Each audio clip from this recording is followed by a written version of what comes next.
ऐसन रूपवा सजावल का होई जब देखी न के हो गौर से।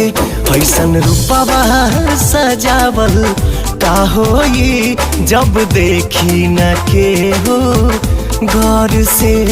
जब देखल चाही तू करेलू नहीं, मन गुजरेला गजबे दौर से।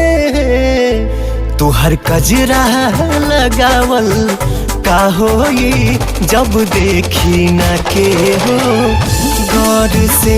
ऐसन रूपवा सजावल का होई जब देखी न के हो गौर से।